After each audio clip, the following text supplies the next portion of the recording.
Hello बच्चों, स्वागत है आपका यूएनपी क्लासेस में। बच्चों, मैं उमानाथ पांडे आज आपको सीबीएसई क्लास 9th के साइंस सब्जेक्ट का chapter 1 matter in our surrounding पढ़ाऊंगा। इस वीडियो लेक्चर में आपको मिलेंगे इंपॉर्टेंट नोट्स, लर्निंग कैसे करनी है आपको इस चैप्टर में, इंपॉर्टेंट पॉइंट्स कैसे आप लर्न करेंगे उसकी कुछ ट्रिक्स बताऊंगा, और साथ ही मैं आपको बताऊंगा कि इस चैप्टर के वेरी इंपॉर्टेंट क्वेश्चंस कौन कौन से हैं जो आपके एग्जाम्स में पूछे जाते हैं या आ सकते हैं। तो इस पूरे वीडियो लेक्चर को पूरा देखिएगा बिना स्किप किए हुए, और उम्मीद करता हूं कि आपकी जितनी भी जिज्ञासा है वो सब इसमें पूरी हो जाएगी। जो कुछ भी आप जानना चाहते हैं बहुत ही सरल भाषा में मैं आपको समझा दूंगा और आप अच्छे से समझ जाएंगे। बस आपको वीडियो पूरा देखना है, और देखने के बाद जो इसमें असाइनमेंट्स वगैरह आपको मिलेंगे वो आपको एक बार करना है, ताकि ये चैप्टर आपका अच्छे से तैयार हो जाए। तो आइए बच्चों, शुरू करते हैं। डाउट नेट पर होगा अब आपके सभी मैथ्स, फिजिक्स, केमिस्ट्री और बायोलॉजी डाउट्स का सफाया। बस अपने क्वेश्चन की फोटो खींचे, क्रॉप करें और सबमिट करें। 3 सेकंड के अंदर पाए उसका वीडियो सॉल्यूशन। क्लास 6 से क्लास 12 एवं नीट, आईआईटी, जेई मेंस और एडवांस लेवल तक आज ही डाउनलोड करें doubt net app. Link video description में। डाउट हो तो डाउट नेट करो। बच्चों, इस चैप्टर का नाम है मैटर इन आवर सराउंडिंग। इसका मतलब ये हुआ कि हमारे चारों तरफ जो पदार्थ मौजूद हैं हम उन्हीं के बारे में इस चैप्टर में पढ़ने वाले हैं। अब अगर आप ध्यान दो तो आपके चारों तरफ क्या क्या प्रेजेंट है। अभी तो आप मोबाइल देख रहे हो जिसमें ये वीडियो लेक्चर सुन रहे हो, तो वही आपके सामने प्रेजेंट है। आप जहां बैठे हो, जो कुछ भी चीजें आपको घेर रही हैं वो मैटर कहलाती हैं। अब इसकी एक डेफिनेशन है जो मैं सर्टेनली आपको आगे बताऊंगा। तो आपकी चारों तरफ जितनी भी चीजें हैं वो मैटर हैं, और उन्हीं के बारे में आपको इस वीडियो में पढ़ना है। वैसे तो एनसीईआरटी की किताबें बहुत पर्याप्त हैं, लेकिन फिर भी यहाँ पे कुछ ऐसे नोट्स आपको मिलेंगे जो आपके बहुत काम के होंगे। तो अगर आप चाहें तो साथ में ये नोट्स भी बनाते रहें और साथ में पढ़ते रहें, और उम्मीद करता हूं कि सब कुछ आपका एकदम क्लियर हो जाएगा। तो चैप्टर 1 है। चैप्टर 1 में आप क्या पढ़ेंगे उसका एक माइंड मैप दिया हुआ है। मतलब इस पूरे चैप्टर का निचोड़ एक चार्ट के माध्यम से दिखाया गया है, लेकिन ये अभी आपके समझ में बहुत अच्छे से नहीं आएगा। तो इसको हम देखेंगे चैप्टर खत्म करने के बाद में, या इसके बारे में पढ़ लेंगे, सॉलिड लिक्विड गैसेस के बारे में पढ़ लेंगे। फिर हम समझेंगे कि ये एक्चुअल में है क्या और इसकी जरूरत क्यों पड़ेगी आपको अपने इन कॉन्सेप्ट को लर्न करने में। तो आइए बच्चों, हम नीचे चलते हैं और पढ़ते हैं। उसके बाद जब हम इसको समझ लेंगे अच्छी तरीके से तो फिर से हम यहाँ पे आएंगे और इसको फिर से हम देखेंगे। तो बच्चों, हम मैटर का कॉन्सेप्ट बहुत अच्छे से समझें उसके पहले हम एक प्रैक्टिकल करते हैं छोटा सा, और चाहो तो आप भी अपने घर पे ही हो ये प्रैक्टिकल करके देख सकते हो, या अगर आपने पहले किया हुआ है तो इसके बारे में सोच सकते हो कि क्या होता है। हम करेंगे क्या, एक ग्लास में पानी लेंगे और उसमें थोड़ा सा नमक डालेंगे। नमक, चीनी, कुछ भी आप डाल दो जो पानी में घुल जाने वाली चीज हो। बस एक बात का ध्यान रखना है आपको कि जब आप नमक या चीनी डाल रहे होंगे उसके पहले मार्क कर लेंगे कि कहां तक पानी भरा हुआ है। अब आप उसमें चीनी डालो या नमक डालो, जो भी, मान लेते हैं हम नमक की बात करते हैं। आपने नमक वहां पे डाल दिया और उसको घुमाया, हिला दिया, उसको घोल दिया। घोलने के बाद क्या होगा कि जो पार्टिकल्स थे, जो छोटे छोटे दाने थे साल्ट के, नमक के, वो अब गुम हो जाएंगे, आपको दिखाई नहीं देंगे, और जो वाटर का लेवल था वो उतना ही है जितना पहले था। अब आपने ऊपर से कुछ डाला है तो इस वाटर के लेवल को बढ़ना चाहिए था, क्योंकि कुछ चीजें आपने उसमें ऐड करी हैं, फिर भी वो नहीं बढ़ता है। या मान लेते हैं कि आपके मन में ये प्रश्न आ रहा हो कि जो पार्टिकल्स हमने डाले, जो दाने हमने डाले, वो अब हमको दिख क्यों नहीं रहे हैं। तो ये प्रश्न स्वाभाविक सा है कि मन में आए। तो बच्चों, ये एक अंडरस्टैंडिंग क्रिएट करेगा आपके माइंड में। वो अंडरस्टैंडिंग क्या है कि जब भी हम नमक को पानी में घोलते हैं तो जो नमक के पार्टिकल्स हैं वो टूट जाते हैं छोटे छोटे टुकड़ों में, और पानी के दो वाटर मॉलिक्यूल के बीच में जो स्पेस है उसी में जाकर के फिट हो जाते हैं। इसका मतलब यह है कि दो मॉलिक्यूल्स के बीच में कुछ स्पेस होता है। इसको अगर और अच्छे से समझना हो तो 5 सिक्के लीजिए आप और पांचों को ऐसे ऐसे एक दूसरे से जोड़ दीजिए। अब जोड़ेंगे तो क्या देखेंगे कि बीच का स्पेस जो है वो खाली बच रहा है। ऐसे ही जब पार्टिकल्स एक दूसरे के नजदीक आते हैं तो बीच में थोड़ा सा स्पेस खाली रह जाता है और इसको कहते हैं इंटरमॉलिक्यूलर स्पेस। इसके बारे में अभी आप डिटेल में पढ़ेंगे और इसका बहुत ही इंपॉर्टेंट रोल होता है किसी भी मैटर के स्टेट में, कि वो सॉलिड रहेगा, लिक्विड रहेगा या गैस रहेगा। इसमें इस स्पेस का बहुत ही इंपॉर्टेंट रोल होता है। तो आओ बच्चों अब देखते हैं कॉन्सेप्ट क्या है। तो पहली चीज तो आप जानते हैं यहां पे जो दिया गया है, अभी जो हमने प्रैक्टिकल किया उसमें नॉर्मली हमारे आसपास जो पार्टिकल्स या जो मैटर मौजूद है वो 3 रूपों में मौजूद होता है, सॉलिड हो या लिक्विड हो या गैस हो। इसके अलावा भी 2 स्टेट्स हैं मैटर के जो नोन हैं, जो पता हैं, लेकिन नॉर्मली हम सीबीएसई के 9th क्लास के लेवल पे उसका अध्ययन नहीं करते। आप उसको पढ़ेंगे फिजिक्स में, अगली क्लासेस में जब आप हायर क्लासेस में जाएंगे तो पढ़ेंगे। और वो दोनों क्या है, एक है प्लाज्मा और दूसरा है बोस आइंस्टाइन कंडेंसेट, इसको हम बीईसी भी कहते हैं। ये दोनों और अलग अलग स्टेजेस होती हैं, तो कुल मिलाकर के 5 स्टेजेस हैं।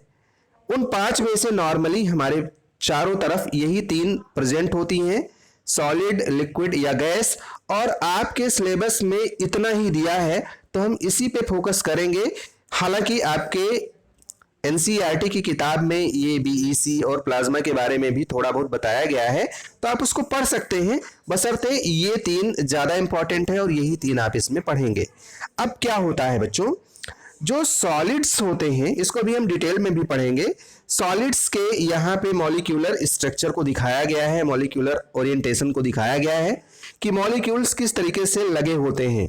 तो एक क्रम होता है, बहुत पास पास में होते हैं, सटे होते हैं। अगर हम लिक्विड की बात करें तो थोड़े दूर दूर होते हैं, कोई डेफिनेट ऑर्डर नहीं होता इनका, जिस ऑर्डर में ये लगे हों कहीं भी इनके मॉलिक्यूल्स आसानी से मूव कर सकते हैं सॉलिड की अपेक्षा।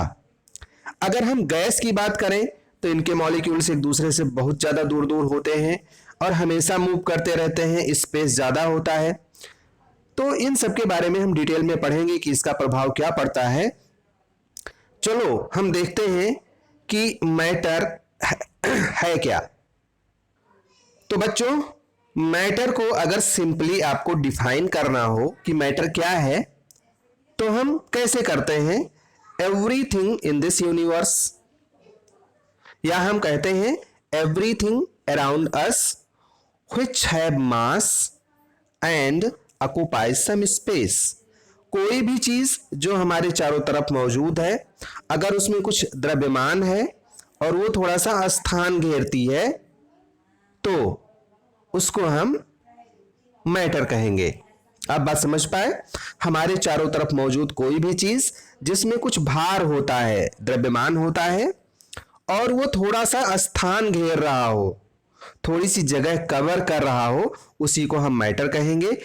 तो यहां पे यही चीज लिखी हुई है कि मैटर वह मटेरियल है हमारे यूनिवर्स का या हमारे आसपास में मौजूद है जो डिफरेंट शेप्स में पाया जाता है। कोई भी चीज जो थोड़ा सा स्थान घेरे और उसमें मास हो यानी द्रव्यमान हो तो उसी को हम मैटर कहते हैं। अब पार्टिकल्स जो होते हैं, छोटे छोटे कण होते हैं, उनकी प्रॉपर्टी क्या होती है, प्रॉपर्टी मतलब उनकी टेंडेंसी क्या होती है, किस तरीके से बिहेव करते हैं, ये आपको अब समझना है। इसको समझने के लिए बच्चों चलो चौक ले लो एक, या कोई भी चीज आप ले लो और उसको छोटे छोटे टुकड़ों में तोड़ो। तब तक तोड़ो जब तक उसके छोटे छोटे पार्टिकल्स ना हो जाए। तो ये जो छोटे छोटे कण है ना, जो आपको दिखाई देते हैं छोटे छोटे, इन्हीं को हम पार्टिकल कहते हैं। तो चौक क्या था, एक मैटर था जो आपके पास में मौजूद था। आपने उसको तोड़ दिया, छोटे छोटे टुकड़ों में बांट दिया, तो उसी को हम पार्टिकल कहेंगे। जैसे डस्ट पार्टिकल होता है, तो पार्टिकल का मतलब कण होता है, और जब ढेर सारे पार्टिकल्स मिलते हैं तो एक मैटर का बड़ा सा फॉर्म हमारे पास में आता है। अब कोई भी चीज होता है तो पार्टिकल से ही मिलकर के बना होता है, तो यहां पे वही बात लिखी हुई है, matter is made up of particle. अब the particles of matter are very small, इतने छोटे होते हैं कभी कभी तो हम इनको आंखों से, नंगी आंखों से देख भी नहीं पाते हैं, और इन्हीं से मिलकर के मैटर का फॉर्मेशन होता है। कोई भी पदार्थ इन्हीं से बनता है बच्चों। अब इसकी कुछ फंडामेंटल प्रॉपर्टीज हैं, और ये समझना बहुत जरूरी है, क्योंकि अगर आप इसको नहीं समझ पाएंगे तो आप ये नहीं जान पाएंगे कि कोई चीज सॉलिड कैसे हो जाता है, वही बाद में लिक्विड कैसे बन जाता है, और कुछ कुछ कंडीशन में तो वही चीजें गैस कैसे बन जाती हैं। तो इसको समझना बहुत जरूरी है, और ध्यान से समझिएगा। तो क्या है ये, मैं आपको सब कुछ समझा रहा हूं। पहली पॉइंट ये है कि जितने भी पार्टिकल्स हैं इस यूनिवर्स में, जितने भी कण हैं, वो हमेशा लगातार मूव करते रहते हैं। मूव मतलब हिलते डुलते रहते हैं, हमेशा स्थिर नहीं होते, हमेशा वो हिलते डुलते रहेंगे, कोई भी हो, कहीं भी हो। और ये बहुत अच्छी प्रॉपर्टी है। अब अच्छी क्यों है, इनमें काइनेटिक एनर्जी होती है, ऐसी एनर्जी जो किसी के मूवमेंट की वजह से उसमें हो, उसको हम काइनेटिक एनर्जी कहते हैं।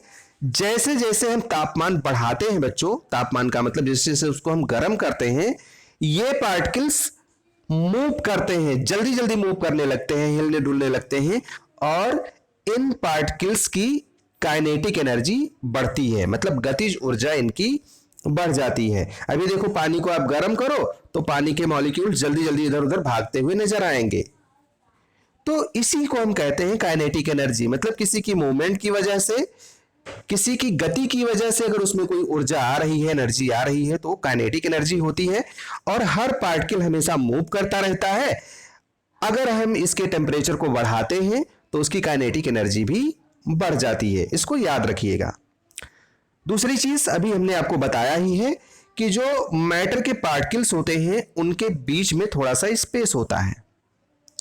जैसे आपने सिक्कों को रखा था अगल बगल में, तो जब सिक्कों को आपने रखा तो बीच में थोड़ा सा स्थान खाली बच गया। अब इसको हम क्या कहते हैं, इंटरमॉलिक्यूलर स्पेस। इंटरमॉलिक्यूलर का स्पेस का मतलब ये हुआ बच्चों कि दो मॉलिक्यूल के बीच में थोड़ी सी जगह खाली है।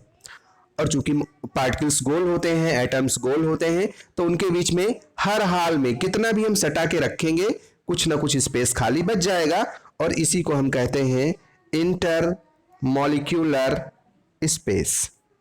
अब इसका बहुत ही इंपॉर्टेंट रोल होता है। क्या होता है वो आप समझ लो।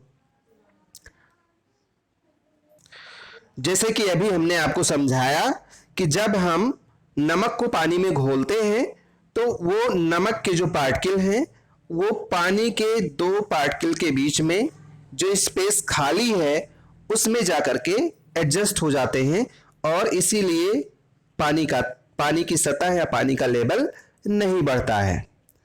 तो ऐसे ही होता है, इसमें भी दिया हुआ है कि नींबू पानी बनाते हैं, उसमें जब हम कोई चीज घोलते हैं तो उसके बीच में, पानी के बीच में जाकर के एडजस्ट हो जाता है, और इससे ये शो होता है कि पानी के मॉलिक्यूल्स के बीच में कोई ना कोई स्पेस है।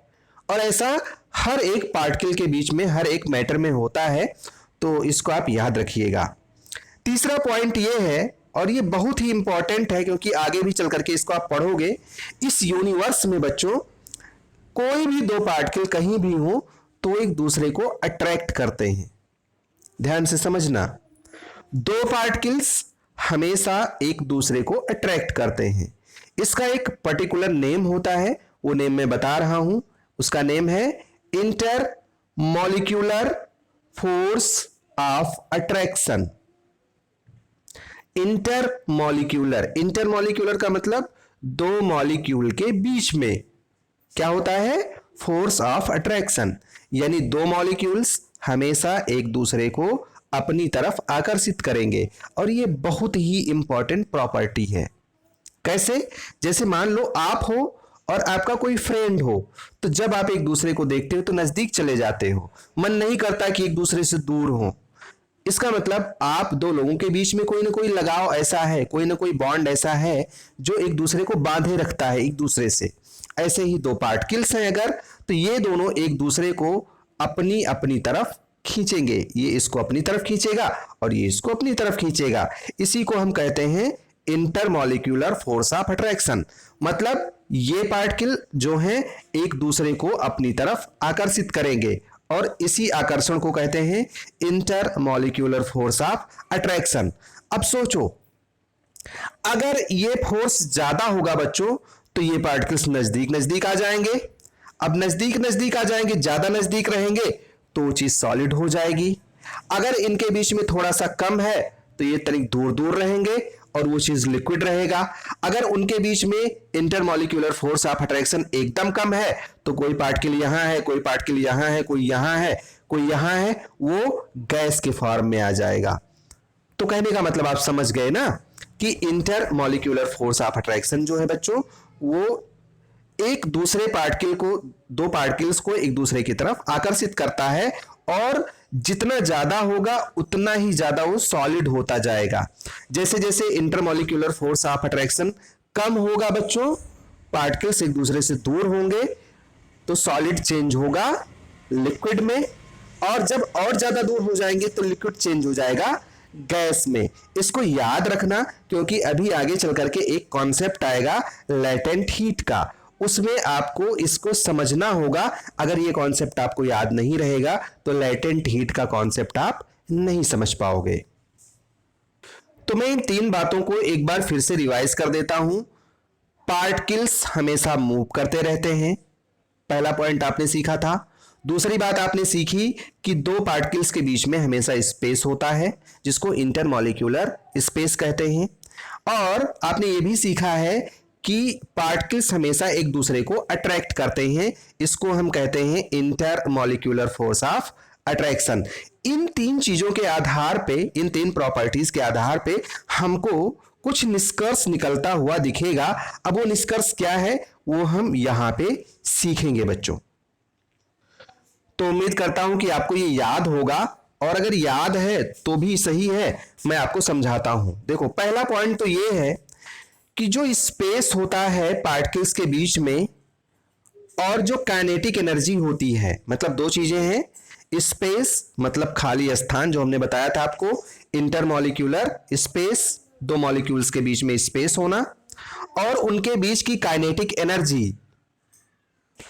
ये दोनों चीजें बच्चों सॉलिड के केस में बहुत कम होती हैं। अगर कोई चीज सॉलिड है तो उस कंडीशन में क्या होगा कि उनके बीच में स्पेस भी कम होगा, बहुत मिनिमम होगा, बहुत थोड़ा बहुत होगा, जैसा कि आप यहां पे देख पा रहे होंगे। और उनके बीच में जो मॉलिक्यूल्स होंगे, अब चूंकि स्पेस ही नहीं है, जगह ही नहीं है, तो कैसे हिलेंगे डुलेंगे। मान लीजिए आप एक बस में खड़े हैं जिसमें ज्यादा लोग आ गए, या ट्रेन में है ज्यादा लोग आ गए, तो आप कम हिल डुल पाएंगे ना। अगर कम लोग होते तो आप आसानी से यहां से वहां भी चले जाते। तो यहां पे सॉलिड है, अब सॉलिड के बीच में इंटरमॉलिक्यूलर स्पेस ही कम है, तो जाहिर सी बात है मूवमेंट इनमें कम ही होगा। अगर हम इन दोनों की बात करें, स्पेस और काइनेटिक एनर्जी की, तो ये सॉलिड से ज्यादा होता है लिक्विड में, क्योंकि मॉलिक्यूल्स के बीच में स्पेस थोड़ा ज्यादा होता है, तो जाहिर सी बात है कि मूव कर पाएंगे आसानी से सॉलिड की अपेक्षा। तो इनमें स्पेस भी ज्यादा होता है और मूवमेंट भी ज्यादा होता है सॉलिड से। अगर हम बात करें गैस की, तो गैस में पार्टिकल्स बहुत दूर दूर होते हैं, तो मूवमेंट की संभावना भी बहुत ज्यादा है, मतलब इंटरमॉलिक्यूलर स्पेस भी ज्यादा होता है और काइनेटिक एनर्जी भी ज्यादा होती है। तो ये तीन चीजें, ये तीनों स्टेजेस में ये दो चीजें वेरी करती हैं, डिफरेंट डिफरेंट होती हैं। तो इन दो चीजों के बारे में हमने सीखा। किन किन चीजों के बारे में? इंटरमॉलिक्यूलर स्पेस और काइनेटिक एनर्जी। अब आइए एक और इंपॉर्टेंट बात सीखते हैं, और वो है intermolecular force of attraction. Attraction जितना ज्यादा होगा, हमने आपको पहले बताया था, उतने नजदीक नजदीक पार्टिकल्स रहेंगे तो वो सॉलिड हो जाएगा। तो जो फोर्स ऑफ अट्रैक्शन है वो स्ट्रॉन्गेस्ट होता है कहां पे? सॉलिड में। सॉलिड से थोड़ा सा कम होता है किसमें, लिक्विड में, और बहुत कम होता है, कमजोर होता है किसमें, गैसेस में। कमजोर है तभी तो ये इंटरमॉलिक्यूल, ये जो मॉलिक्यूल्स एक दूसरे से दूर दूर हैं, अगर फोर्स ऑफ अट्रैक्शन ज्यादा होता तो एक दोनों नजदीक नजदीक होते, जैसे यहां लिक्विड में है। लिक्विड में गैस से थोड़ा ज्यादा होता है और इसीलिए लिक्विड होता है, सॉलिड में बहुत ज्यादा होता है इसलिए ये सॉलिड होता है। तीसरी चीज हमने आपको बताई थी मूवमेंट। अभी जो आपने काइनेटिक एनर्जी देखी, तो सॉलिड में मूव करने की संभावना बहुत कम है, लिक्विड में थोड़ी ज्यादा है सॉलिड से, और मैक्सिमम किस में है, गैसेस में बहुत ज्यादा है, क्योंकि इनके बीच में स्पेस बहुत ज्यादा होता है बच्चों। अब ये चीजें आप सीख गए कि अरेंजमेंट कैसा होता है पार्टिकल्स का तीनों स्टेट्स में। कौन कौन सी स्टेट्स हैं, सॉलिड, लिक्विड और गैस, प्लाज्मा और बोस आइंस्टाइन कंडेंसेट के बारे में आप अगले क्लासेस में सीखोगे। तो आपके क्लासेस का मेन मोटो यही है कि आप इसको अच्छे से समझ जाओ। तो उम्मीद करता हूं कि आप इन तीन चीजों को सीख गए होंगे, सॉलिड, लिक्विड और गैस को। अब इसको हम और डिटेल में समझेंगे आगे चल करके, जब हम स्टेट ऑफ मैटर पढ़ेंगे। तो यहां पे वो चीज आ गई है और आइए इसको हम समझते हैं। बात करते हैं हम सॉलिड स्टेट की। सॉलिड स्टेट मतलब कोई ठोस चीज हो, तो इस तरीके के बहुत सारे आइटम्स आपके आसपास में मौजूद होंगे। अब जो भी सॉलिड चीजें हैं उनकी कुछ प्रॉपर्टीज होती हैं और वही प्रॉपर्टीज यहां पे लिस्ट की गई हैं। कौन कौन सी प्रॉपर्टीज हैं उस पर थोड़ी सी हम नजर डालते हैं और ये देखते हैं कि क्या हमारे आसपास मौजूद जितनी चीजें हैं वो इन प्रॉपर्टीज को फॉलो कर रही हैं या नहीं फॉलो कर रही हैं। तो इनकी कैरेक्टरिस्टिक्स क्या है, इसको आपको लर्न करना होगा और बहुत ही आसान है। अभी जब मैं आपको समझा रहा हूं, अपने आसपास से कोई चीज सॉलिड उठा लो और उस पर ध्यान दे करके देखो क्या ये क्राइटेरिया फॉलो कर रही है। अगर हाँ तो उन्हीं को देख करके याद कर लो, आपको याद करने की जरूरत ही नहीं होगी। एग्जाम में अगर कभी आता है तो पेन को देख करके, कॉपी को देख करके, टेबल को देख करके, बिल्डिंग को देख करके इन चीजों को आप लिख सकते हो। पहली क्राइटेरिया क्या है, पहली बात हम करते हैं शेप की। तो जितनी सॉलिड चीजें होती हैं उनका शेप डिटरमाइंड होता है, डेफिनिट होता है, मतलब निश्चित होता है कि किस शेप की है। और अगर नॉर्मली हम कोई फोर्स ना लगाएं तो वो अपने शेप को मेंटेन रखती हैं बहुत ज्यादा टाइम तक, उनका शेप जल्दी बिगड़ता नहीं है। तो उनका एक निश्चित आकार होता है। अब जो भी चीज आपके पास में है, पेन है, पेंसिल है, बुक है, आपकी मोबाइल है, तो क्या मोबाइल का आकार कभी चेंज हुआ जब से आया है? अब अगर आपने फोड़ा होगा तो चेंज हुआ होगा, नहीं तो ऐसे ही होगा। दूसरी चीज है इनकी बाउंड्रीज डिस्टिंक्ट होती हैं।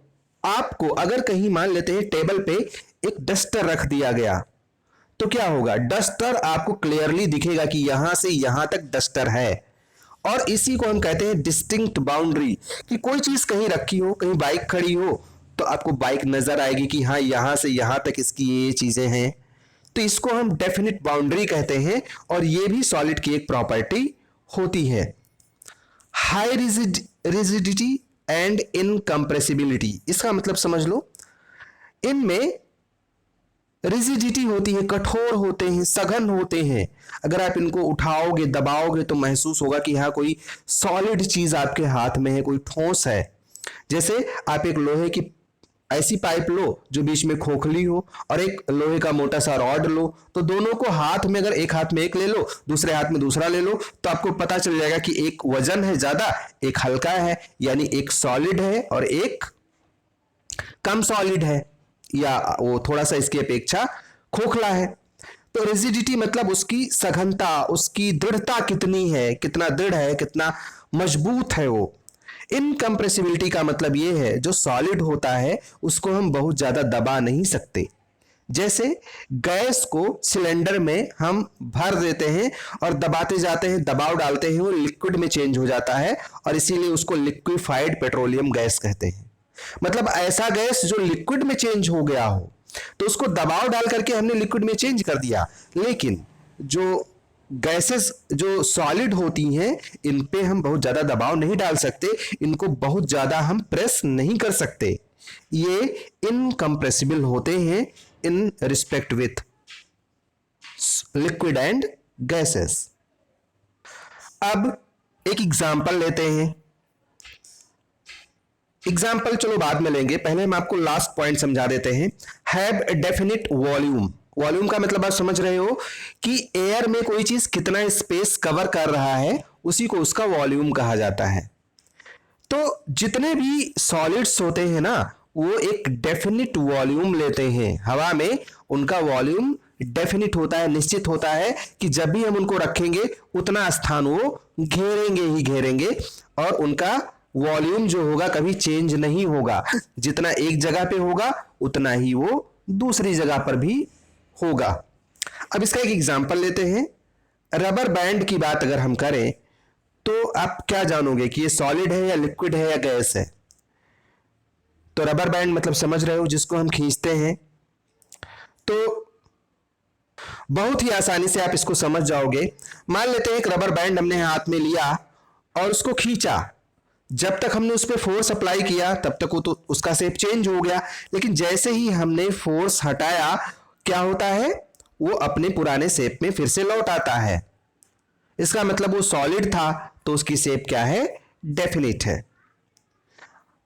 अगर ज्यादा फोर्स अप्लाई करेंगे तो टूट जाएगा, फिर भी उसका शेप सॉलिड ही रहेगा, भले दो टुकड़ों में हो जाए रहेगा वो सॉलिड ही। तो वही चीज आपने सीखी है क्या कि इनका फिक्स्ड और रिजिड शेप होता है, मतलब मजबूत होते हैं और फिक्स शेप के होते हैं। जो काइनेटिक एनर्जी इनके पार्टिकल्स की होती है वो बहुत कम होती है, और इसीलिए ऐसा होता है कि वो ज्यादा मजबूत होते हैं और उनका जो शेप होता है वो एकदम दृढ़ होता है, निश्चित होता है। उनका शेप कभी गड़बड़ाता नहीं है। क्यों? क्योंकि सॉलिड के बीच में जो मॉलिक्यूल्स हैं बहुत ज्यादा मूव नहीं करते, और मूव नहीं करेंगे तो ये अपने अपनी जगह पे बने रहेंगे और इसका शेप भी बरकरार रहेगा।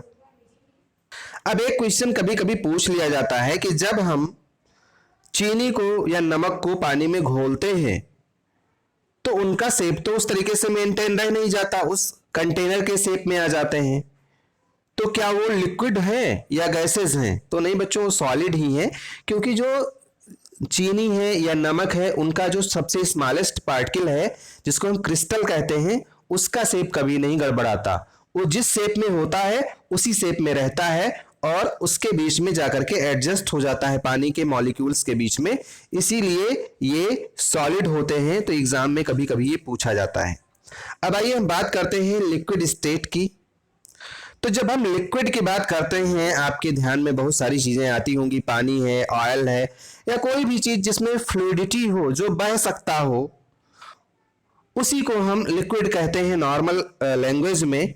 तो यहाँ पे पहली प्रॉपर्टी यही है fluidity. It means they are not rigid, मतलब वो कठोर नहीं होते और वो बह सकते हैं।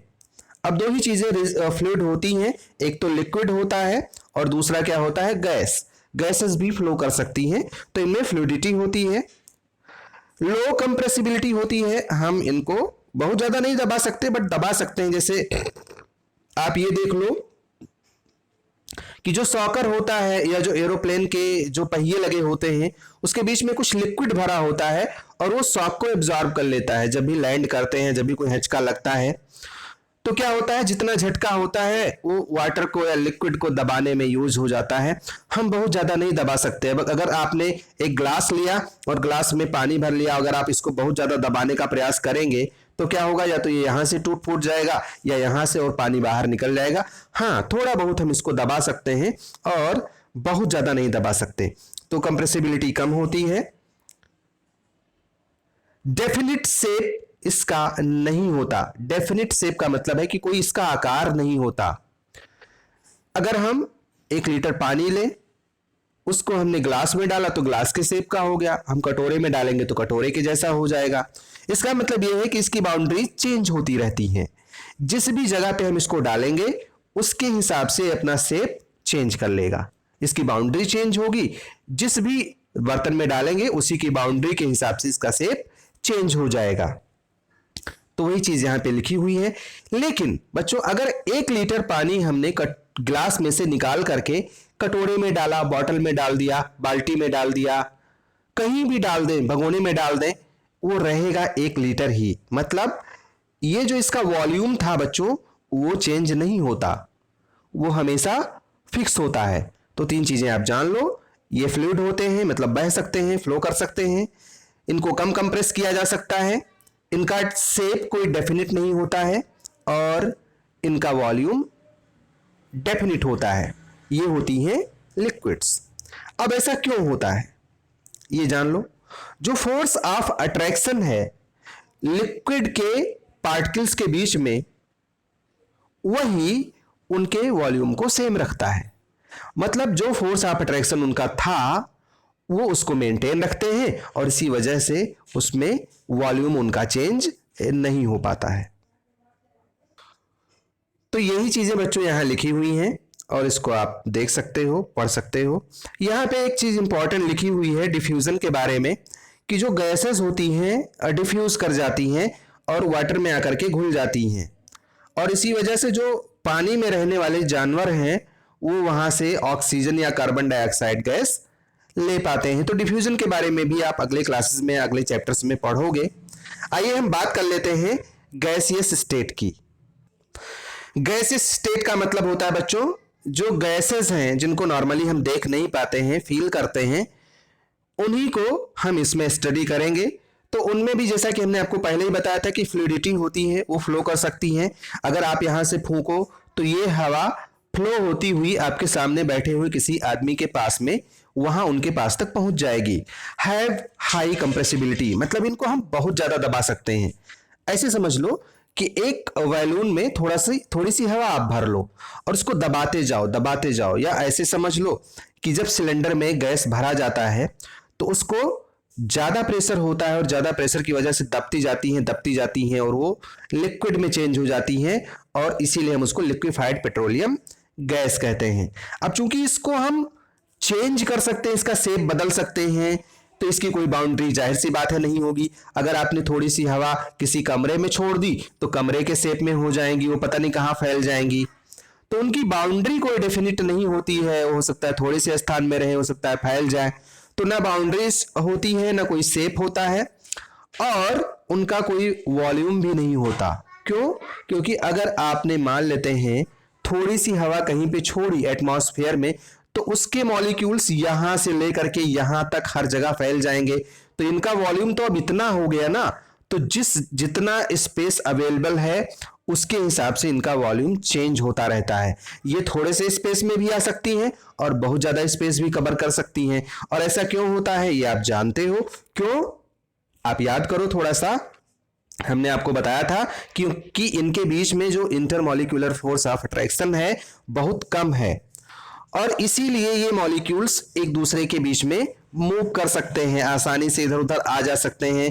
इनके बीच में बहुत ज्यादा स्पेस होता है, तो अब स्पेस होता है तो आसानी से जाहिर सी बात है कि इधर उधर फ्लो कर जाएंगे, मूव कर जाएंगे, आसानी से मूव कर लेंगे। तो इसीलिए इनमें फ्लूइडिटी होती है। इनका वॉल्यूम ना तो फिक्स होता है और जो वॉल्यूम इनके आसपास में मौजूद होता है उसी को ये ऑक्युपाई कर लेते हैं, उसी में ये एडजस्ट हो जाते हैं बच्चों। अब ये जो गैसेस होती हैं ना बच्चों, ये जिस भी कंटेनर में मौजूद होती हैं, जहां भी मौजूद होती हैं, वहां पर एक फोर्स अप्लाई करती हैं। फोर्स अप्लाई का मतलब होता है, ऐसे समझ लो कि जब आप गुब्बारे में हवा भरते हो तो क्या होता है, गुब्बारा तनने लगता है, बड़ा होने लगता है। अब क्या होगा, अगर आप हवा भरते जाओ तो क्या होगा, ये हवा गुब्बारे की जो दीवारें होती हैं, जो बाउंड्री होती है, उस पे तनाव उत्पन्न करेंगी। अब जब ये तनाव उत्पन्न करेंगी, मान लीजिए गुब्बारा है, इधर ये दबाव बनाएंगी, इधर दबाव बनाएंगी, हर तरफ ये दबाव बनाएंगी। तो जब आप ज्यादा हवा भरते जाओगे तो दबाव भी बढ़ता जाएगा और एक कंडीशन ऐसा आएगा कि जब ये दबाव एटमॉस्फेयर के जो प्रेशर है उससे ज्यादा हो जाएगा तो ये गुब्बारा फूट जाएगा। मतलब जो गैसेस होती हैं वो अपनी बाउंड्री पे एक प्रेशर एक्सर्ट करती हैं, प्रेशर क्रिएट करती हैं और इसी को हम गैस प्रेशर बोलते हैं। कैसे कभी कभी सिलेंडर फट जाता है, कुकर फट जाता है। क्यों फटता है? क्योंकि अभी कुकर फटने की घटनाएं आपने बहुत सुनी होंगी या देखी होंगी। तो उसमें क्या होता है, जब गैसेस बन रही हैं, भाप बन रहा है, अगर भाप को निकलने की जगह नहीं मिली तो वो जो कुकर की दीवारें होती हैं उस पर प्रेशर क्रिएट करता है। जब प्रेशर बहुत ज्यादा होता है तो कुकर ब्लास्ट कर जाता है। तो इसी को हम गैस का प्रेशर कहते हैं। अब इतनी चीजें सीखने के बाद में आप इतने योग्य हो गए हैं कि ये समझ पाए कि स्टेट जो होता है मैटर का, मतलब जो सॉलिड है, लिक्विड है और गैसेस हैं, ये एक दूसरे में चेंज कैसे होती हैं। सॉलिड लिक्विड में कैसे चेंज होता है या लिक्विड सॉलिड में कैसे चेंज होता है, लिक्विड गैस में कैसे चेंज होता है या गैस लिक्विड में कैसे चेंज होता है। ये सारी चीजें अब सीखने का टाइम आ गया है, तो इसको हम सीखेंगे। लेकिन चूंकि वीडियो बहुत बड़ा हो गया है इसीलिए हम इसको पार्ट 2 में सीखेंगे। पार्ट 1 में बस इतना ही बच्चों। अगर आप इन नोट्स को चाहते हो कि पीडीएफ के फॉर्म में आपको मैं अवेलेबल कराऊं तो आप हमसे दिए गए नंबर पे संपर्क कर सकते हो व्हाट्सएप पे। मैं वहां पे आपको ये नोट्स अवेलेबल करवा दूंगा।